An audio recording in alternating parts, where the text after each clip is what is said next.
Bonjour et bienvenue dans le point lecture de février. Vous avez de la chance, on a failli pas y arriver. Voilà, alors je tourne mardi soir, donc 1er mars à l'arrache, hein, voilà, comme d'hab.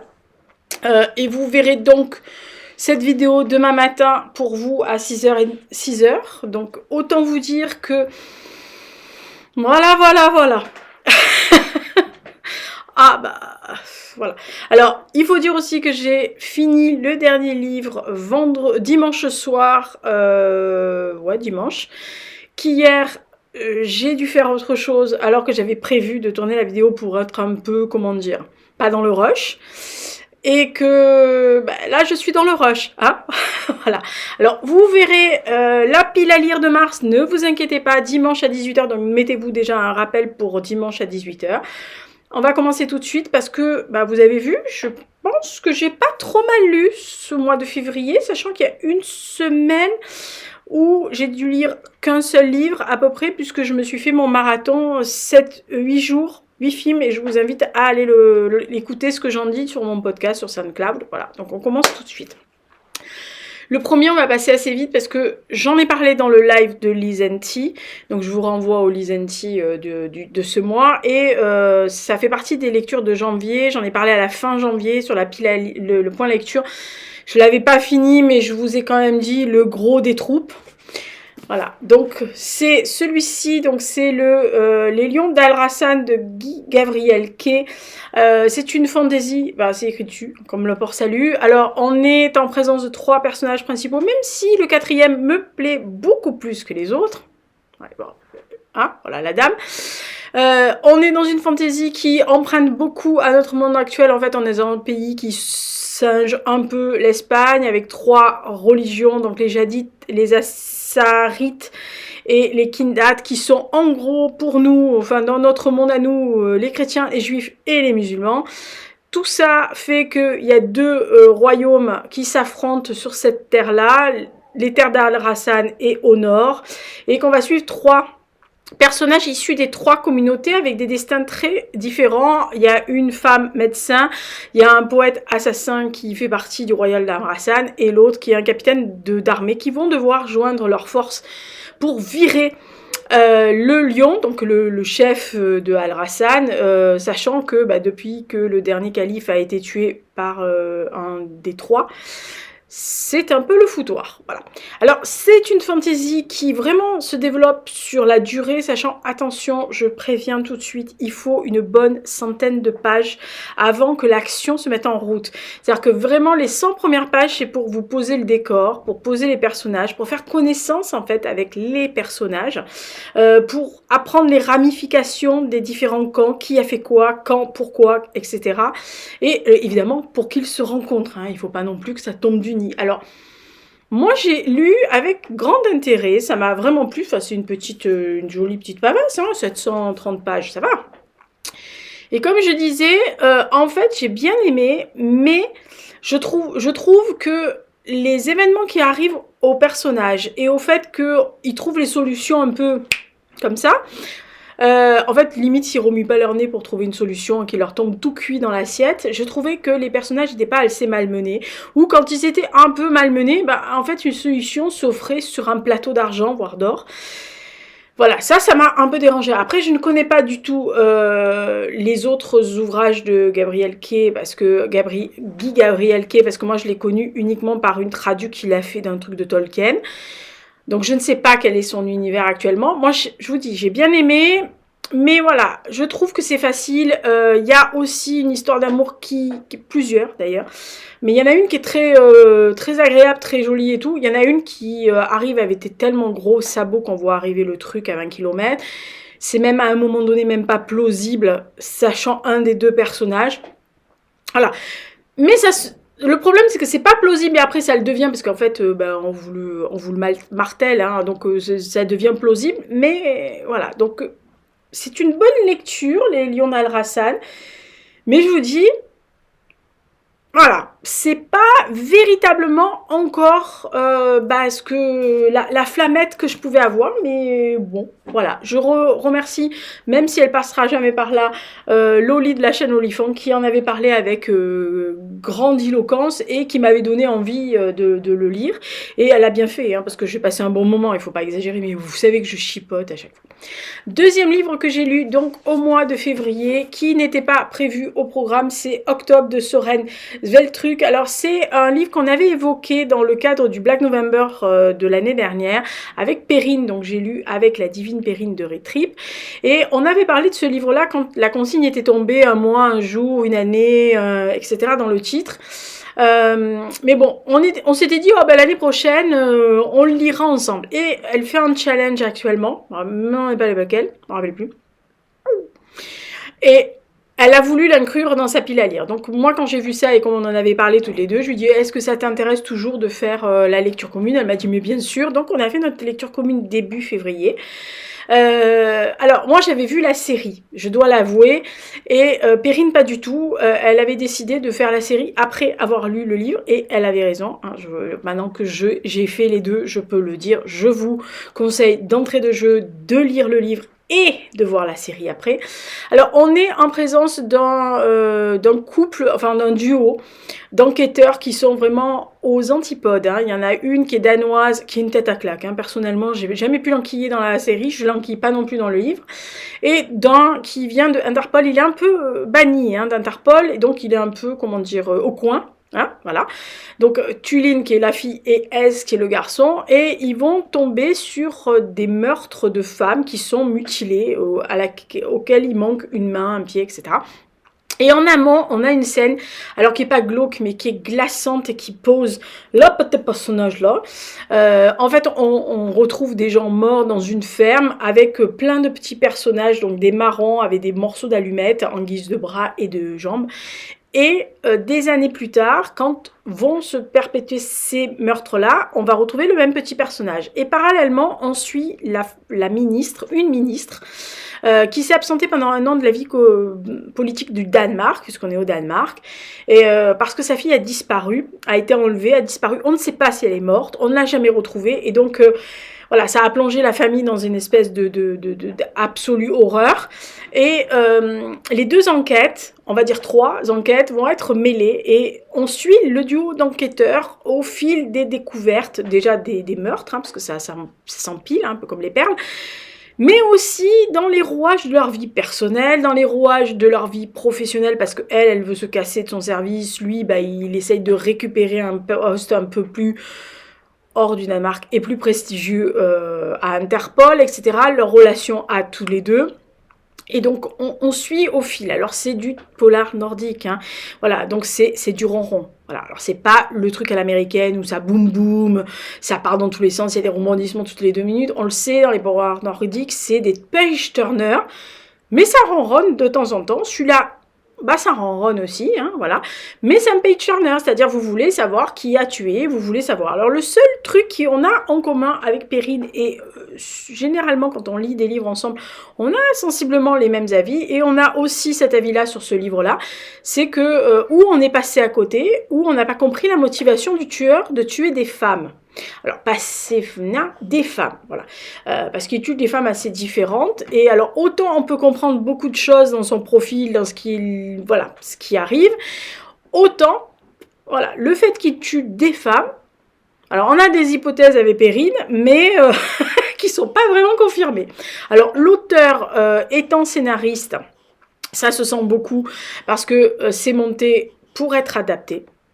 Voilà, c'est monté pour être adapté à la télévision ou au cinéma. Bon, ça l'a été après, mais en tous les cas, on voit bien que c'est un mec qui sait gérer les chapitres courts, les rebondissements, les trucs qui vont, les trucs qui vont pas, mêler tout ensemble, etc. Moi qui ai vu la série avant, bon, du coup, j'ai pas pour autant trouvé le tueur tout de suite, hein, parce que je me suis forcée à me dire, non, je cherche pas. Voilà. Je vous dis, après, bon, il y a toujours des changements entre les livres et les films, puisque généralement, ça arrive automatiquement que les livres sont adapté au cinéma ou en série pour plaire à une audience. Donc là, il y a des petites différences entre des scènes, dans des scènes de fin, par exemple, notamment entre les deux personnages, les deux enquêteurs. Il y a des petites scènes comme ça qui varient. Mais bon, en gros, vous avez 99% qui marchent. Voilà, moi j'ai bien aimé, ça a été sympathique, mais je vous dis sympathique, voilà. Mais le conseil, lisez d'abord le livre et allez voir la série après. Voilà. Honnêtement, hein, parce que moi j'ai fait l'inverse. Et c'est dommage parce que vous vous spoliez, enfin vous partez avec l'handicap de savoir qui, hein, et pourquoi. Donc, enfin pourquoi, tout est relatif, mais en tous les cas pourquoi et qui. Donc voilà, ça enlève un petit truc, mais ça m'a pas empêché de bouffer la bestiole qui était 720 pages aussi. Voilà, voilà. Je compte plus les pages, hein, je vais pas compter les pages. Voilà. Autre livre que j'ai lu, et ça c'est un livre que j'ai eu dans la masse critique Babelio. Alors je fais rarement masse critique Babelio. Premièrement parce que si je la fais, la masse critique, c'est véritablement pour avoir ou un essai ou un documentaire ou un document. Et que la plupart du temps quand je regarde, soit c'est des choses que j'ai déjà lues, soit c'est des trucs que j'ai pas forcément envie de lire. Bon, par exemple, j'ai lu un super document, enfin un essai sur les relations France et Iran l'année dernière. J'avais lu aussi par leur entremise quelque chose sur faire de la science avec Star Wars ou un truc comme ça. Voilà, donc je préfère ce genre de choses, je demande que très rarement des romans. Celui-là, je l'avais repéré.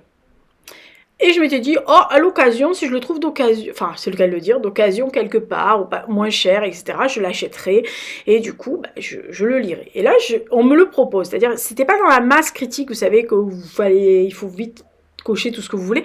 Là, c'est vraiment un mail, un appel, alors il y a plein, ils arrosent tout le monde, hein, mais voilà, moi j'ai répondu en me disant, oh, j'aimerais bien le lire, mais je me suis dit, jamais de la vie. Et puis, j'ai vu arriver pas mal de stories où il était arrivé chez les gens, où il y avait l'imprime écran de l'accord du mail, donc je me suis dit ok, toi non, et puis 2-3 jours après j'ai reçu le mail qui me disait bah ok, voilà. Alors ça s'appelle Un pays de neige et de cendres de Petra Roitianen,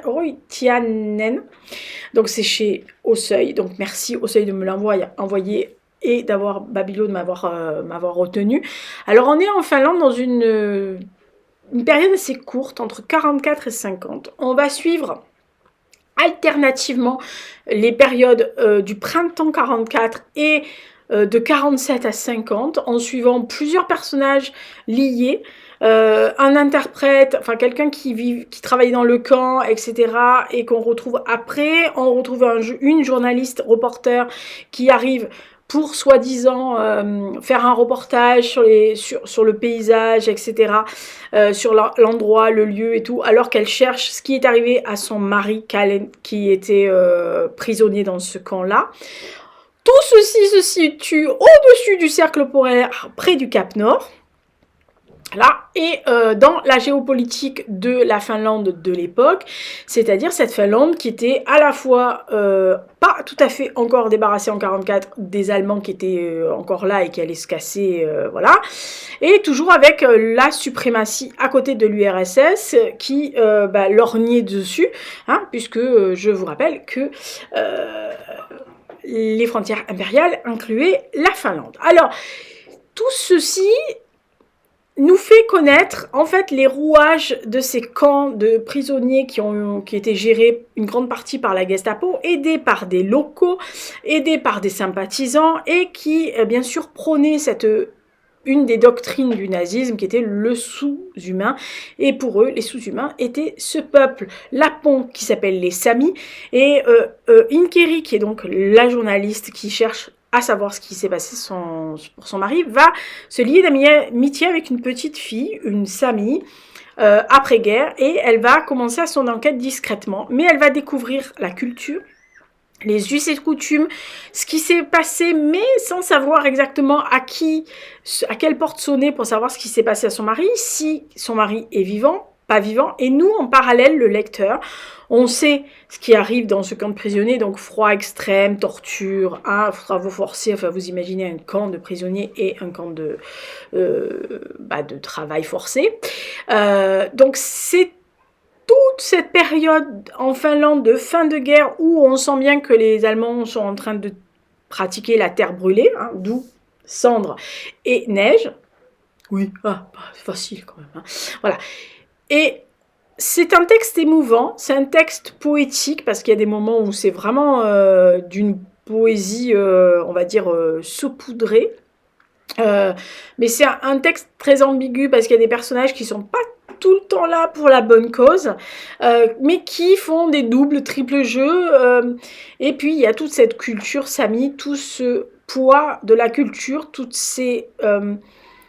euh, toutes ces mauvais traitements qu'on a pu infliger pendant la guerre et après à ce peuple, à tous ceux qui sont censés être inférieurs à votre culture ou à vous, et aussi les relations entre les gens, et ce que aussi nous on a connu en France après-guerre, c'est-à-dire les gens qui ont collaboré, les gens qui ont aidé, les gens qui ont un peu résisté, les gens qui se sont fait leur trou, hein, malgré le fait qu'ils avaient un peu fait des saloperies. Voilà, moi j'ai vraiment beaucoup aimé ce roman parce que justement il y a toute la palette d'un homme. Alors, homme avec un grand H, hein, un peu, voilà, quand vous êtes au pied du mur, quand il y a une guerre, quand il y a quelque chose qui se passe, quelquefois vous prenez des décisions qui sont pas forcément les bonnes, ou pas forcément les moins bonnes, ou vous les prenez volontairement parce que vous êtes un salaud profond à l'intérieur de vous-même, ou que vous en avez rien à foutre des autres. Voilà, donc c'est tout ça à la fois, mais dans un espèce de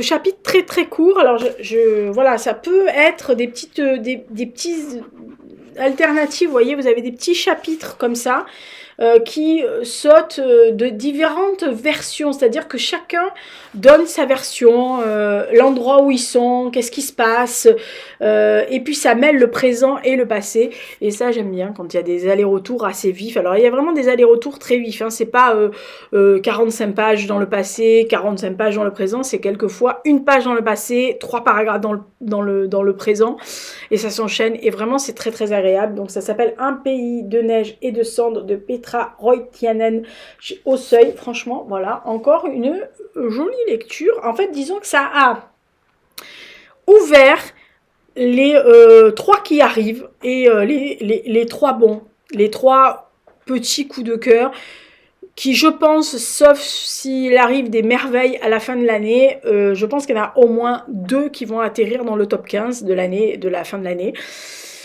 Voilà, le 3e sera en pourparlers avec moi-même. Voilà, à la fin de l'année, on verra, mais bon, voilà, on n'est qu'en février, hein. Donc, mais vous sentez quelquefois dans les années où vous savez que, sauf s'il y a un truc, wouh, vous allez avoir cela à la fin de l'année. Alors, le 4e que j'ai lu, en fait, c'est un livre qui m'a été recommandé par mes potes depuis des années. Il me gave. Voilà, mes potes américains qui, depuis des années, me vantent Stephen Crane, notamment sa poésie, notamment Maggie, etc., et qui me vantaient celui-là. Et quand ils ont vu que celui-là sortait en édition chez donc Galmester en français, ils m'ont dit maintenant, tu arrêtes de nous gonfler, hein, et tu le lis. Alors, entre-temps, il m'avait balancé les poésies par scan, hein, pour me dire, bon, allez, vas-y, regarde ce qui se passe. Donc, donc c'est L'insigne rouge du courage. On est pendant la guerre de sécession avec un jeune garçon qui s'appelle Henry, que l'auteur dénomme tout le long jeune soldat. Très peu de fois, il l'appelle Henry, vraiment par son prénom. D'ailleurs, il définit tous les personnages avec des adjectifs, le grand, le petit, le gros, le dormeur, le machin, enfin ce que vous voulez. Mes potes m'ont dit qu'il l'appelait The Youth en anglais tout le long du roman. Donc on est avec Henry qui a 17 ans, qui s'est engagé dans l'armée de l'Union. Donc des Yankees, donc du Nord, hein, je rappelle, puisque la guerre de sécession c'est 1861-1865. Et ils sont on va dire, proche de la bataille avec l'armée de la Confédération, donc les Confédérés, qui sont sur la berge d'en face. Mais en attendant d'arriver sur le lieu de bataille, il faut marcher, il faut suivre les ordres, il faut marcher, il faut y arriver. Voilà, donc il y a toute cette mise en place de Henry, qui a 17 ans, qui arrive, qui a encore un certain idéalisme de la guerre, et surtout de pourquoi il se bat pour son camp. Il y a les contrats les jeunes lieutenants, les vieux généraux qui arrivent, on les voit arriver à 25 km, il y a l'incompréhension des hommes, et puis il y a la vie d'une compagnie de soldats avec l'humour, les blagues salaces, en fait tout ce que vous voulez, quoi. Et quand ils vont arriver dans cette bataille, donc la bataille s'avère rude, hein. On sent bien que ça va être deux forces en présence qui vont morfler, hein. Voilà, on sent bien on sent que ça va arriver. Et Henri, bon ben quand l'ordre est donné, il fait comme les autres, hein, voilà. Mais le problème c'est que il arrive, lui, jeune, nu et cru, on va dire, et il voit tomber ses camarades, il voit des membres arrachés, etc. Alors il a pas peur, mais il a ce mouvement de reculer, c'est-à-dire il ne fuit pas, il ne déserte pas, il recule. Et dans son brouhaha dans la tête, il va être effleuré par une balle et il va avoir un filet de sang qui va tomber et donc ce filet de sang, qui est l'insigne rouge du courage, va provoquer chez lui, à un moment donné, pendant une pause dans la bataille, va provoquer chez lui un espèce de sursaut de courage, un espèce de sursaut de va-t-en-guerre, ou je ne sais pas. Il va se sentir porté par un autre élan, il va se sentir porté pour aider ses camarades, il va récupérer le drapeau de la compagnie, il va le tenir à bout de bras. Et donc il va se porter à l'avant contre la Confédération pour arriver à surpasser ce qu'il y avait. J'ai trouvé que c'était alors, premièrement, c'est hyper sublimement bien écrit. C'est aussi poétique dans les moments les plus dramatiques et les plus durs et les plus poignants que ça l'est dans les moments ordinaires d'une compagnie, etc. Par contre, je vous le dis tout de suite, pour ceux qui ne connaissent pas la guerre de sécession, et qui se posent toujours des questions sur cette fracture qui existe toujours aux États-Unis entre les deux Amériques, on va dire, plus ou moins.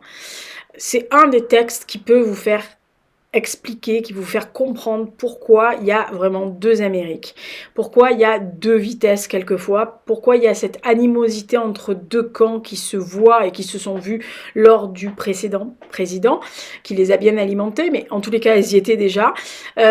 Parce qu'il y a toujours cette fracture suite à la guerre de sécession, suite à cette guerre civile entre le Nord, les États du Nord, et où il y avait 5 États qui étaient censés être des États du Sud, mais qui s'étaient rapprochés, puisque le Nord était abolitionniste de l'esclavage, et ces 5-là étaient d'accord, et ce Sud qui ne comprenait pas pourquoi on voulait les forcer à vivre différemment de ce qu'ils connaissaient depuis des décennies. Et c'est cette fracture, parce que c'est vraiment une façon de vivre très différente qu'il y avait, même sans parler d'esclavage, etc. C'était vraiment une façon très très différente de voir la vie, de voir tous les aspects de la vie, de la nourriture à la religion, de la façon de vivre à la façon d'aimer, de la façon de réfléchir à la façon de travailler. C'était vraiment deux choses très différentes. Et ce livre-là peut vous expliquer beaucoup de choses sur l'Amérique actuelle. Et c'est un sublime livre, vraiment. Et alors, ces abrutis ont réussi parce que maintenant, je veux lire Maggie. Non, mais je vous dis que mes potes sont pas de bons conseils, hein. Non, mais je les aime, mes potes. Mais bon, de temps en temps, quand on fait des dîners Zoom et qu'ils m'imposent des lectures, ça m'énerve un peu. Vous allez voir, ils m'ont imposé encore une lecture. Bon, bref, ils m'énervent, ceux-là. Bref, non, je les aime, mes potes. Alors, donc, Stephen Crane, donc ça fait partie des coups de cœur du mois de février qui va sûrement se retrouver à la fin de l'année. Ça, celui-là, je ne doute pas un instant. La lumière tombe. Du coup, dans 5 minutes, on ne voit plus rien. Ça va être super. La fille qui est vraiment très débile. Bref, ouais, parce que en fait, j'aurais dû ouvrir le truc très très haut et j'ai complètement oublié. Mais comme je tourne à l'arrache, du coup, tant pis, vous allez me voir plus ou moins dans la nuit, de plus en plus. Tant pis pour vous. Autre lecture, Hadès, Argentine, donc de Daniel Laudel, c'est chez La Croisée. Alors, c'est un livre que j'avais repéré au printemps dernier quand il est sorti. J'avais vraiment envie de le lire parce que ça parle de la junte argentine. donc du début 76, 1976. Hein. Oh non, je me rappelle. Et en fait, je voulais vraiment le lire. Et je l'ai acheté d'occasion, je l'ai trouvé quelques semaines après d'occasion, à moitié prix carrément. Et je sais pas combien il vaut en vérité, 21,50, donc c'est ça, presque à moitié prix. Et je voulais le lire, mais vous savez, vous repoussez toujours, il est dans la palle, machin. Oh, et là, je me suis dit, non, il faut que tu le lises. Donc je l'ai sorti. Et Pépette, elle a eu raison hein, de le sortir. Voilà. Alors, on est avec Thomas, qui est, quand on le rencontre, aux États-Unis, marié. On est en 1986. Il porte le nom de Thomas Shore. Il vit tranquillement. Son mariage se délite, mais bon, hein, comme peut se déliter un mariage. Et un jour, il reçoit un appel téléphonique de la mère de Isabelle, qui est agonisante, pas Isabelle, hein, sa mère. Et donc, il décide, sur un coup de tête, de toute façon, il n'a plus rien à perdre, de partir en Argentine, de repartir à Buenos Aires pour aller voir cette femme. Et quand il va mettre un pied en Argentine, donc, on comprend qu'il est parti il y a 10 ans.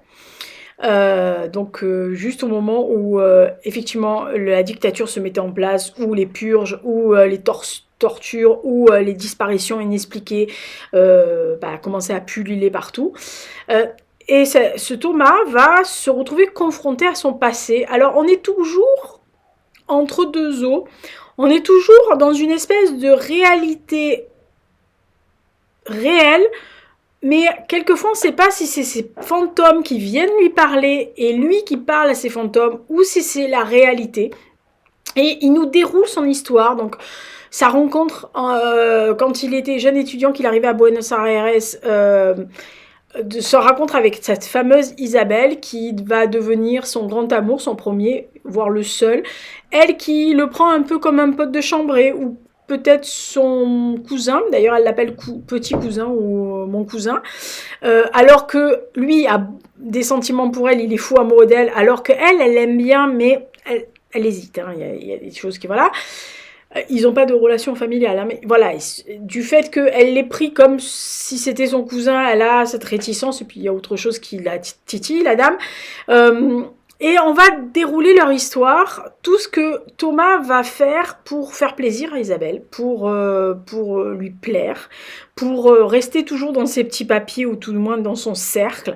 La junte va se mettre en place, la dictature militaire va arriver et Thomas va rentrer dans un cercle assez nauséabond où il va rencontrer un fameux colonel. Il va commencer à travailler pour le camp oppresseur pour fournir des idées à Isabelle, en tous les cas des billes à Isabelle qui, elle, fait partie de la résistance, de la rébellion. Et quand on prend une décision de trahir, en tous les cas d'essayer de faire semblant de trahir pour pouvoir donner la résistance, à un moment donné, vous êtes confronté au fait que on vous file quelque chose pour torturer quelqu'un. Qu'est-ce que vous faites pour pas vous faire griller, continuer votre travail de taupe? Voilà.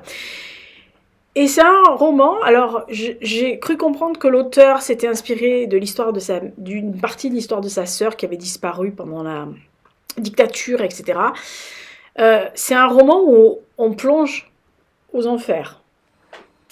Voilà. Et où c'est une plongée dans les arcanes d'un système, donc d'une plaie qui est béante. Hein, en Argentine, hein, il y a toujours ce côté où on n'a pas retrouvé certaines personnes, hein, un peu comme au Chili. Et on plonge vraiment dans le cerveau de Thomas tout le temps. C'est-à-dire qu'on ne sait pas s'il rêve, on ne sait pas s'il parle à des fantômes, on ne sait pas si c'est la réalité. Il y a des passages où on sait qu'il est vraiment ancré là-dedans, puis tout d'un coup, il déraille sur autre chose. Et en fait, petit à petit, il nous défait le fil d'Ariane de sa vie, de ce qui s'est passé en 76, pourquoi il est parti, pourquoi il a changé de nom, qui lui a fait changer de nom, comment il a pu vivre ailleurs, tout en restant en pensée et par le cœur en Argentine, toujours avec Isabelle dans la tête, capable de faire n'importe quoi et de partir justement du jour au lendemain pour essayer de trouver quelque chose sur elle. Voilà, c'est un livre qui vous arrache le cœur, encore une fois. On fait ce qu'on peut. Hein. Voilà, qui est d'une puissance assez incroyable parce que ça vous met main en bateau tout le long. Vous êtes à la fois balancé dans les cordes et puis il y a des passages très poignants, un peu un peu, euh, un peu fantomatiques, un peu comme dans un nuage, une bulle de coton, ou comme le temps s'arrête et vous y êtes dedans. Franchement, c'est un livre où petit à petit, vous gagnez en espèce de profondeur, mais vraiment profondeur, mais dans tous les sens du terme, la profondeur. Hein. Voilà.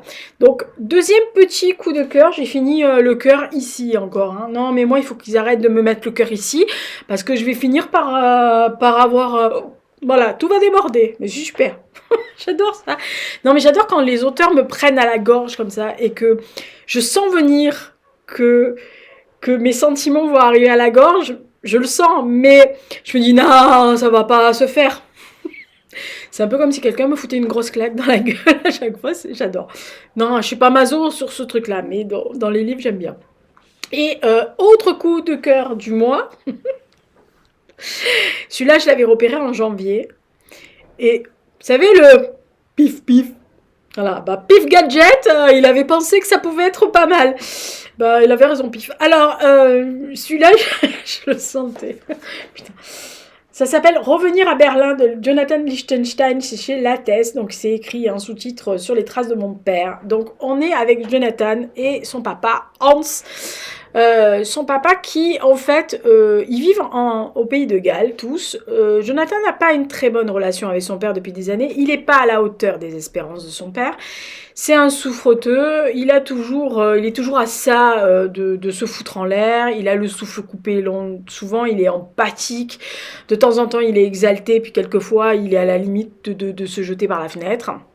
Il ne comprend pas pourquoi. Et de l'autre côté, son père est un peu un taiseux, un peu un mec irrévérencieux, qui est un peu foufou, il fait des actes un peu de folie, comme ça, il tente le diable, il a peur de rien, mais il est très secret. Et voilà, entre les deux, ça colle pas. Simplement, au fil des années, Jonathan a appris à choper des bribes du passé de son père. Donc il sait que son père a fait partie du dernier Kindertransport, donc le transport des enfants qui s'est passé en 1939, enfin qui a fini en 1939, des enfants juifs qu'on a virés d'Allemagne et qu'on a sortis d'Allemagne via la Hollande et notamment Amsterdam. Et lui faisait partie donc de ce dernier transport qui est arrivé à Amsterdam et ensuite on lui a mis dans un ferry pour le pays de Galles. Et donc pendant des années, il chope des brides. Un jour, une tante, la sœur de son père, arrive. Elle va rester 2 semaines dans la famille. Ils vont rester en catimini entre le frère et la sœur, se dire des choses. Mais lui, il n'apprend pas plus. Un jour, elle disparaît. Elle repart en Israël. On ne sait pas ce qu'elle est devenue. Le père ne veut pas en parler, ne veut plus en parler, ne veut pas savoir ce qu'il en est. Il n'en a rien à faire. Et il continue. Il y a toujours ce côté... il balance des trucs quelquefois pendant des emportements. Il balance des bribes de sa vie, le suicide de son père, des trucs comme ça, mais pas plus. Et au soir de sa vie, Hans décide de faire le chemin inverse. Et Jonathan va prendre l'occasion de faire le chemin inverse avec son père, c'est-à-dire ils vont partir du pays de Galles, ils vont prendre un ferry, ils vont atterrir à Amsterdam, ils vont louer une voiture et ils vont aller à Berlin, exactement le chemin que Hans a fait en 1939. Lui qui ne voulait apprendre qui ne voulait ni parler allemand, ni parler de l'Allemagne nazie, ni parler de ses parents, ni parler de la Shoah, ni parler de sa religion, puisqu'il est juif, mais qui a complètement tourné le dos à tout ça, il veut retourner à Berlin, il veut voir des choses. Et donc, tout le long de ce chemin de retour, Jonathan va prendre conscience que tous les non-dits, les secrets, tout ce que son père n'a pas dit, tout ce qu'il n'a pas su de cette famille-là, en fait, ça lui pèse. Et c'est ce poids émotionnel que les non-dits et les secrets de famille peuvent porter sur les générations qui viennent. Ce côté... vous savez pas pourquoi vous vous sentez mal quand il y a un endroit, parce que personne ne vous a jamais raconté ça, et lui va s'apercevoir que ces idées suicidaires, c'est un espèce de leitmotiv dans cette famille, puisque le père et le grand-père se sont suicidés, souvent c'est les hommes. dans la famille. Son père va lui raconter sa version de la nuit de cristal, sa version de ça, sa version de ci. Ils vont arriver à Berlin, il va entendre parler son père allemand comme si il était jamais parti. Ils vont arriver dans des cafés où il n'y a pas écrit café, mais lui il rentre et il dit mais comment tu savais qu'il y avait un café? Parce que j'allais là avant la guerre avec mon père. Ah, première nouvelle, super. Voilà. Et ils vont se découvrir. Ils vont aller sur des lieux de mémoire, ils vont aller sur des endroits qui sont au cimetière, ils vont aller dans un camp à un moment donné pour visiter un endroit, et là il va apprendre autre chose. Je trouve que c'est un road trip père-fils sur le chemin de la mémoire qui monte crescendo. Et quand je vous dis crescendo, c'est que petit à petit, c'est comme les oignons, vous voyez. Alors les oignons, c'est quand vous les pelez, là ils vous rajoutent des couches. Voilà, et petit à petit, vous partez du noyau, il vous rajoute une couche, et vous sentez, voyez, monter l'émotion, vous sentez le truc qui va vous arriver ici, et qui va vous faire « Wouh !» Et ben voilà, ça va pas louper. Hein. Alors les dernières pages sont de plus en plus émouvantes. Moi, les derniers paragraphes m'ont laissé, mais pas sans voix, mais avec les larmes aux yeux, j'avais le cœur serré que j'en pouvais plus. Ça reste sur un portrait, enfin ça finit sur un portrait de Hans, beaucoup plus jeune, quand il était déjà au Pays de Galles, mais où il a le regard de ces gens, et moi je l'ai connu chez moi, où quand vous parlez de leur pays qu'ils ont quitté sous la contrainte, il y a ces 10 secondes où la personne regarde dans le vague et vous savez qu'elle est là-bas, qu'elle est restée là-bas, qu'il y a un morceau qui est resté, et ces 10 secondes-là est lié dans ce regard-là. C'est absolument fabuleux. C'est vraiment, il y a des petites photos, il accompagne de photos parce que il y a l'ours de Berlin, il y a le café où ils prennent des trucs, il y a plein de petites choses. C'est vraiment un très très joli livre. Ça s'appelle donc Revenir à Berlin de Jonathan Lichtenstein, donc chez Lattès. Si vous aimez l'histoire, si vous aimez les relations de famille, si vous aimez malheureusement tous ces non-dits qui peuvent entacher une relation, tout ce poids que les héritiers, les descendants peuvent porter à cause de ce que l'on leur a pas dit et ce qu'ils vont découvrir un jour. Voilà. Si ça vous incite pas à ouvrir vos tiroirs et vos placards avec les ossements, voilà. Faut le faire hein, de temps en temps. Ça fait mal, mais ça fait du bien après pour les autres. Autre livre qui m'a été recommandé, et ça, je ne remercie pas la famille Murphy. Ah, merci les Murphy. Voilà. Oui, The Murphy Family, en entier. C'est des grands fans. Voilà. Alors, ils m'en ont tellement parlé que j'avais quand même... Je l'avais acheté, celui-là. Je l'avais acheté. Si bon gonflé avec celui-là. Et puis, il s'est trouvé que Séverine, donc je ne vous présente pas Séverine de la chaîne Il est bien ce livre, qui l'a présenté dans un book haul ou une réception ou une pile à lire, je sais plus, enfin je crois que c'est un book haul ou quelque chose comme ça, ou une sortie peut-être, enfin bon bref, une de ses vidéos, elle a présenté ce bouquin-là. Et je me suis dit, oh tiens, je l'ai. Et comme les autres me gonflaient, à chaque fois qu'on faisait un dîner Zoom, oui, parce qu'on fait des dîners Zoom, nous, depuis le printemps 2020, on se fait des dîners, nous, hein, voilà, on peut plus voyager, on peut plus se voir, alors on se voit en vrai, enfin en vrai. Voilà, donc il me parlait de John Harvey qui a un commissaire, un policier, un enquêteur qui s'appelle Resnick, qui en était à sa 22e enquête. La fille qui est toujours en retard de 3 bateaux, hein, voilà, et qui m'ont dit « Oh, quand même, il faut que tu le lises !» Et ils m'ont mis l'argument absolu, ce qu'ils m'ont dit « Mais de toute façon, c'est en 1984, pendant les grèves des mineurs sous Thatcher. » Voilà. Ils m'ont dit « Tu sais ce que c'est ?» Bah, j'ai dit « Oui !» Ils m'ont dit « Tu te rappelles de ce qu'on t'a dit, qu'on t'a montré, ce qu'on t'a fait visiter ?» Je dis bah, « Tu m'étonnes, oui !» Ils m'ont dit « Bah, voilà, tu lis. » Voilà, donc j'ai lu. Ah ben moi je suis une bonne amie. Moi on me dit un truc, j'écoute mes amis. Hein. Enfin, parce que la Murphy Family c'est des amis. Hein. Les autres c'est des potes que j'aime, mais des potes.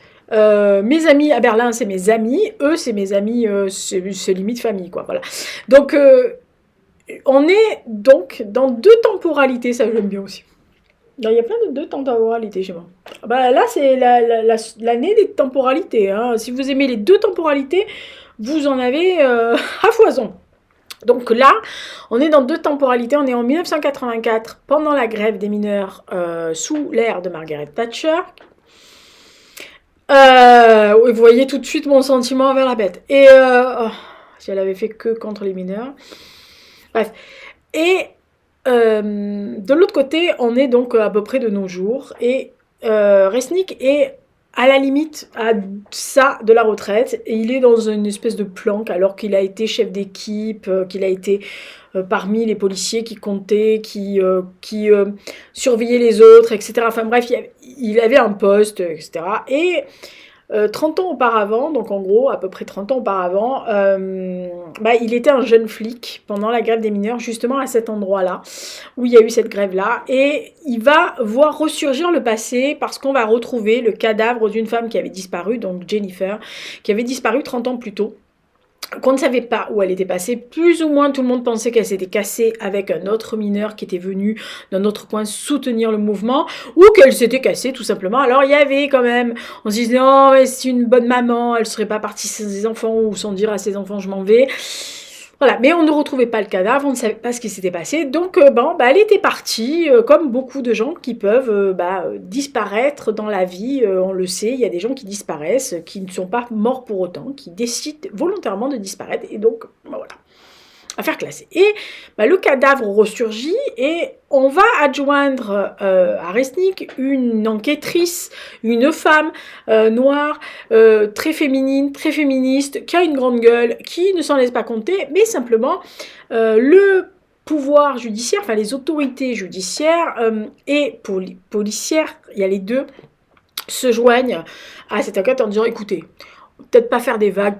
Hein, ça s'est passé il y a 30 ans, on va pas y en remettre une coucouche, hein, sachant qu'on risque de se prendre une commission d'enquête sur la gueule, ça vaut pas le coup de prendre une commission d'enquête, de se faire taper encore sur les doigts à cause d'un cadavre vieux de 30 ans. Parce que dans le livre, et je fais juste une petite aparté parce que c'est important si vous ne connaissez pas l'histoire, c'est qu'à un moment donné, dans le livre, il est bien noté, on n'a pas besoin d'une commission d'enquête comme celle qui a eu lieu après Hillsborough. Alors Hillsborough, pour ceux qui ne savent pas, c'est le drame qui s'est passé en 1989 lors d'une demi-finale entre malheureusement deux équipes de foot, dont Liverpool, et lors de ce match, en fait, il y a eu une tribune qui était, si on était, voilà, à gauche pour ceux qui y étaient, et à droite pour ceux qui étaient en face. Il y avait une tribune basse et beaucoup de supporters étaient déjà rentrés. Il y avait énormément de monde pour ce match-là. Et il y a eu une entrée de supporters, mais en flot continu dans cette tribune, qui ne pouvait pas aller plus que la capacité qu'elle avait déjà. Le souci, c'est que malheureusement, les gens sont rentrés de plus en plus, que certains ont réussi à s'échapper par la tribune au-dessus, parce que ceux d'au-dessus, ils ont bien vu qu'il y avait un problème. Le match se jouait, puisque ça avait commencé. Le problème, c'est que, à force de pousser, il y a eu des morts, les gens sont devenus étouffés, et il y a eu 96 personnes qui sont mortes lors de ce match de foot. 96 personnes, dont la plupart se sont retrouvées sur la pelouse, parce qu'on a évacué les joueurs, etc., pour dresser, un hôpital à ciel ouvert, si vous voulez, sur le terrain, en couvrant d'un drap blanc, évidemment, les gens qui étaient déjà morts. Donc, suite à ça, Liverpool a été sanctionné parce que la police et les autorités de l'endroit ont estimé que c'était les supporters de Liverpool qui, n'ayant pas de billets, ont forcé l'entrée, sont rentrés dans la tribune basse et en gros ont poussé leurs collègues, leurs père, leur fils, leur cousin germain, leur frère, contre les grilles et qui les ont eux-mêmes, qui ont fait une grosse faute.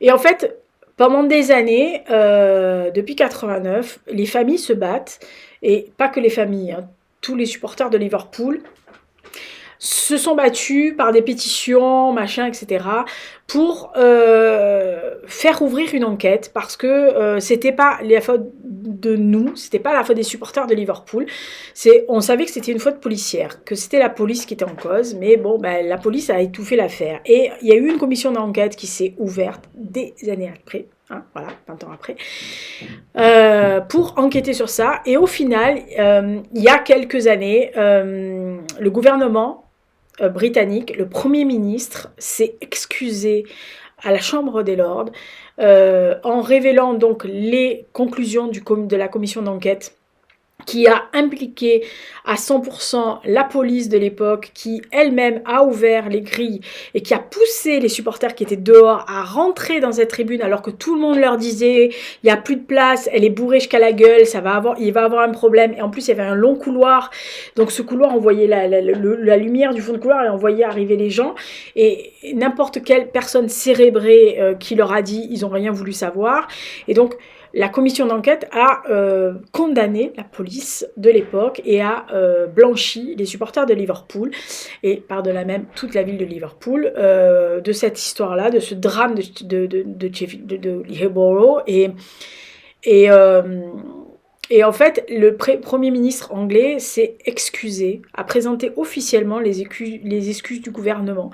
Officiellement, il a présenter les excuses à la ville de Liverpool, au club de Liverpool, aux familles des 96 qui sont morts. Et très souvent, si vous voyez un match ou quelque chose et que vous voyez Justice for les 96, enfin Justice pour les 96 ou juste J96, bon, il y en a d'autres qui malheureusement sont morts entre-temps. Mais c'est ce terme-là qu'on reconnaît officiellement pour ça. Vous savez que c'est à cause de ça. Donc dans ce livre-là, il parle de la commission d'enquête de Hillsborough, mais il n'explique pas ce qui se passe. Donc c'est pour ça que je préférais faire une parenthèse, parce que si vous ne savez pas, vous vous dites mais pourquoi ils craignent tant une commission d'enquête. Voilà. Et donc là, ils vont enquêter tous les deux, et petit à petit, ils vont aller réinterroger tous les témoins de l'époque de 1984, cette grève des mineurs qui a été massacrés par la police, par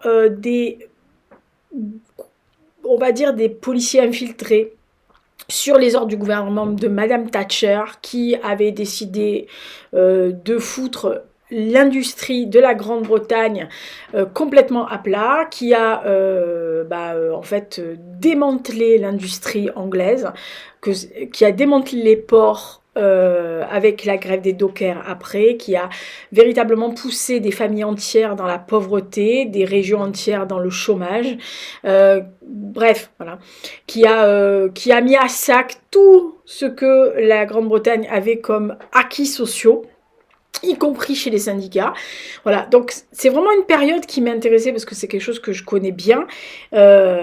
Et là, on le suit, c'est-à-dire que vraiment, on revient systématiquement en arrière, on comprend tous les rouages de ces grèves, des impacts que les grévistes sont venus d'autres régions essayer de soutenir le mouvement un peu comme ils pouvaient, parce qu'ils se sont dit, si on lâche maintenant, on va se faire bouffer la gueule et on n'aura pas de trucs. Et les hordes policières, les petits arrangements, les jaunes, hein, ceux qui, malheureusement, les mineurs, ils avaient besoin de faire bouffer leur famille, et que s'ils travaillaient pas, ils n'étaient pas payés, et qu'ils n'avaient pas d'argent, et qu'ils pouvaient pas faire autrement. Donc certains ont accepté de travailler, d'autres qui faisaient la grève. Les femmes se sont mêlées, d'ailleurs elles ont beaucoup aidé dans le mouvement parce qu'elles étaient là pour un peu faire la popote, un peu aider, un peu nourrir à droite à gauche, raccommoder des trucs, faire les piquets de grève. C'était celles qui étaient d'ailleurs quelquefois en première ligne contre les policiers pour bien leur dire bon maintenant ça suffit, arrête. Voilà. Et donc cette enquête va être menée sur cette... Resnick va revenir en arrière avec la policière, avec Catherine, réinterroger les personnes qui ont mené l'enquête, les personnes qui étaient présentes, les personnes qui ont côtoyé Jennifer, qui ont côtoyé son mari, qu'on va revoir son mari, les enfants, pourquoi certains sont là et pas là, etc. C'est une enquête qui est vraiment menée. Moi, j'ai bien aimé. Alors après, ça gêne pas de le lire dans le sens si on connaît pas l'histoire. les autres tomes de la saga, parce que c'est vraiment visiblement des one-shots à chaque fois, même si évidemment vous comprenez la vie de personnages sur des tomes et des tomes. Voilà, on l'a connu jeune, là moi je l'ai connu que vieux, mais on comprend qu'il a perdu la femme de sa vie quelque temps avant, donc il traîne ça comme un boulet encore aussi. Il n'est pas dans la forme flamboyante puisqu'il est en fin de carrière, et puis il voit évoluer la société, cette jeune femme qui arrive, cette équipière qui se fait un peu traiter comme si c'était une petite merdeuse, il y a encore ce petit machisme qui arrive, etc. Voilà, franchement c'est une bonne enquête, moi j'ai pas vu passer du tout toutes ces pages-là, je crois qu'il y en a, je sais pas, 330, un truc comme ça.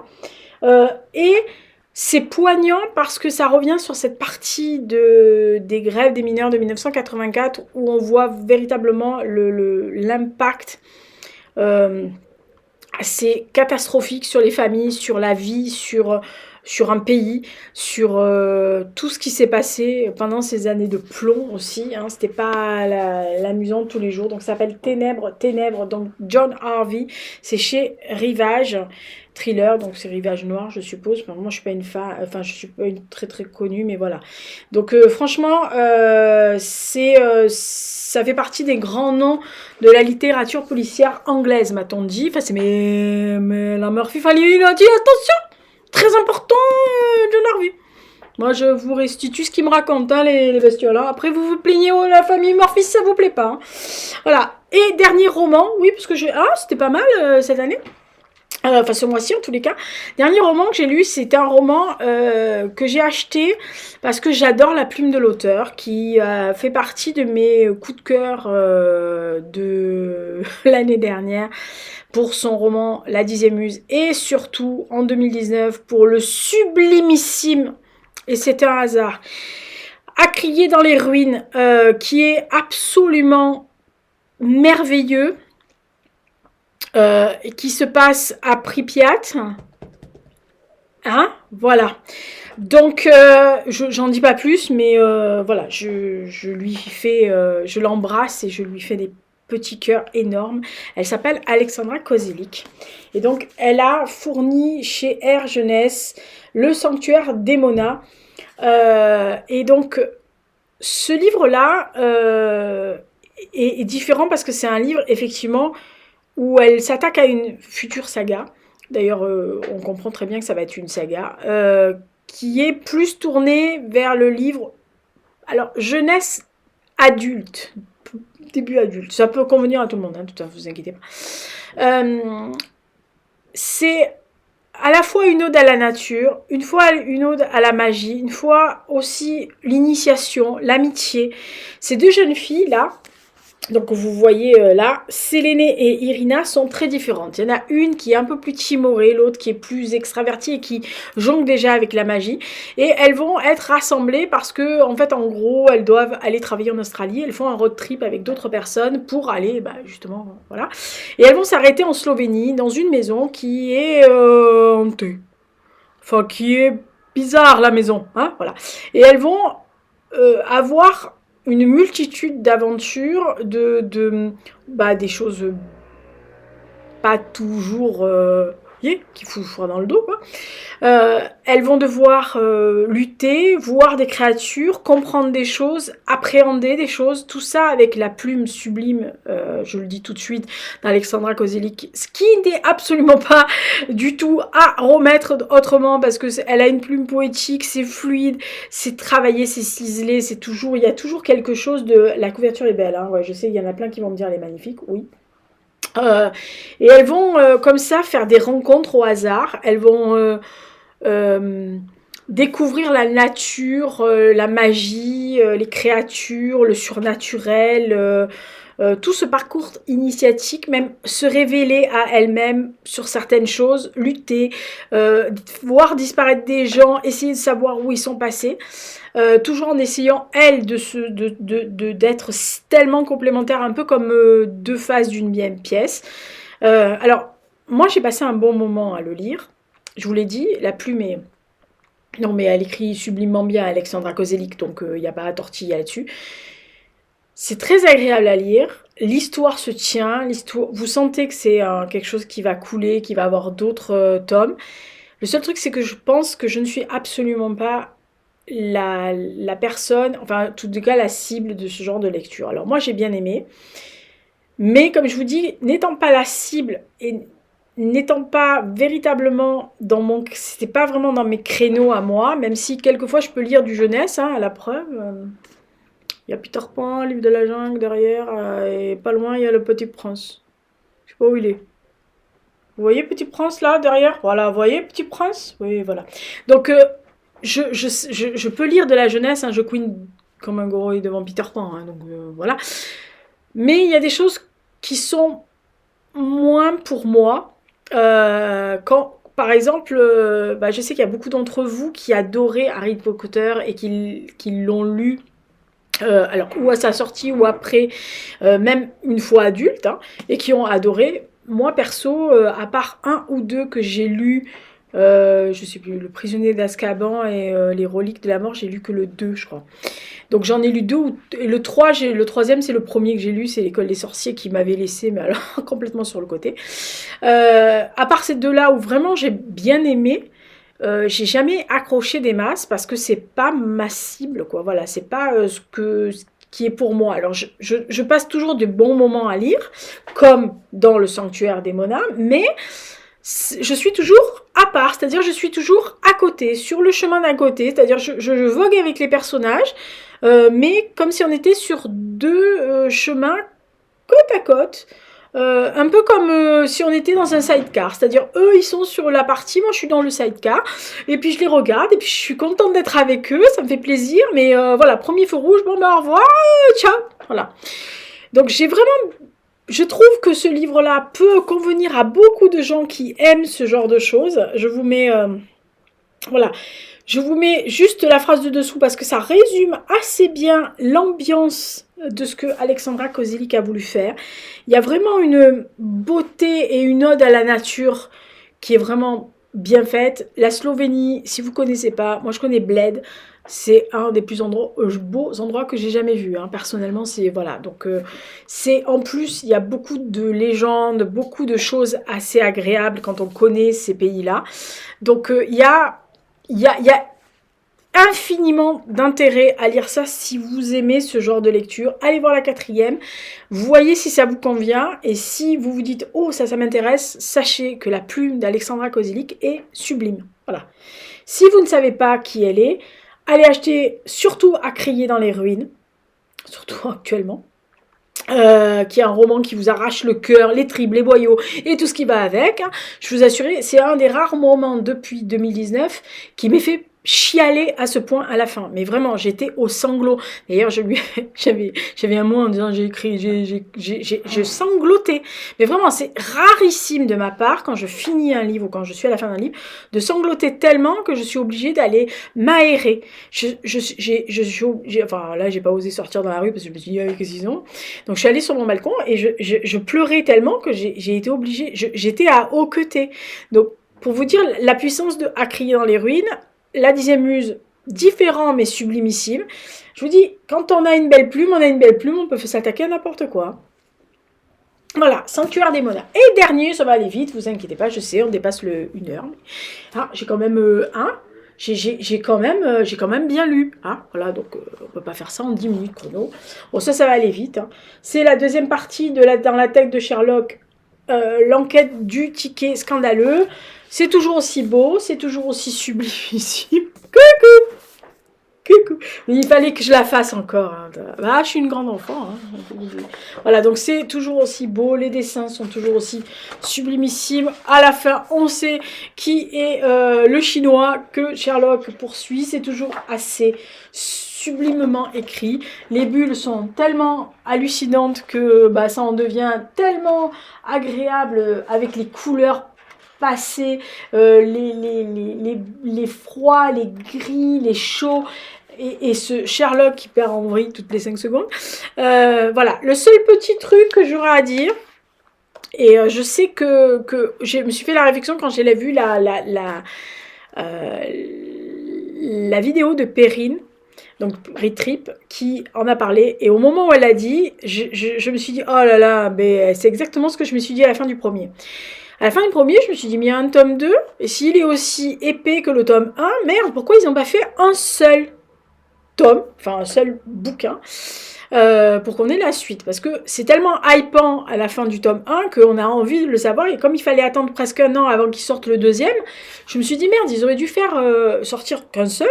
Mais voilà, quitte à faire une couverture recto verso aussi sublimissime que celle. Voilà, parce que vous voyez. Et là, le tome 1 est pareil. Donc je me suis dit, oh bah tiens, ils avaient qu'à faire un découpage de l'autre côté, ça aurait été. Voilà. Et c'est vrai qu'en ayant lu le deuxième, je me suis dit c'est dommage parce que en gros, voilà, vous voyez l'épaisseur de chaque BD. C'est le seul reproche que j'ai à faire à la BD, hein, pour vous dire que franchement c'est pas un reproche, hein, voilà. Mais Perrine a pensé la même chose que moi et je me suis dit tiens c'est marrant, moi j'ai pensé ça après le tome 1 donc oh là là, et quand j'ai eu le tome 2 je me suis dit elle avait raison et moi aussi. Voilà, donc tout ça j'ai lu au mois de février, je trouve que j'ai bien lu au mois de février, je suis assez contente de moi. Content, Lisa, content. Voilà, donc Sherlock, je sens que je vais tout faire tomber, vous le sentez? Vous le sentez? Donc Alexandra Kozelik, Le Sanctuaire des Monarques. Ensuite, John Harvey, donc avec Ténèbres, je sais pas comment je vais faire, je vais les faire comme ça parce que je sens que je vais tout faire tomber. Ensuite, Jonathan Lichtenstein avec Revenir à Berlin. Ah là là. Hadès, Argentine de Daniel Lodel. L'insigne rouge du courage de Stephen Crane. Un pays de neige et de cendres de Petra. Hop, Roykanen. Ensuite, Octobre de Soren. On va plus me voir. Tant mieux pour vous. Soren Sven Truc. Et ensuite, donc, La fin des Lions d'Al-Rassan de Guy Gabriel Kay. Ouais, comme ça on ne voit plus. C'était tout ce que j'ai lu au mois de février. Moi, je trouve que je me suis vachement bien débrouillée pour février parce que je vous dis, il y a une semaine où j'ai fait 8 jours, 8 films. Voilà. Et donc, je trouve que je me suis bien débrouillée et je suis assez contente de moi. Voilà. Donc, prochaine vidéo. Alors, moi, je le tourne mardi soir, donc le 1er mars. Vous le verrez donc demain à 6h. Je pense que, je vous le dis tout de suite, je mets le truc de devant, le truc de derrière. Ça part. Hein. Tant pis, pour une fois, il n'y aura pas de timer. Mais moi, j'ai pas le temps ce soir de faire le timer. En plus, il y a le Général Hux qui me regarde comme s'il allait crever de faim, celui-là. Ah bah vu l'heure, il vaut mieux.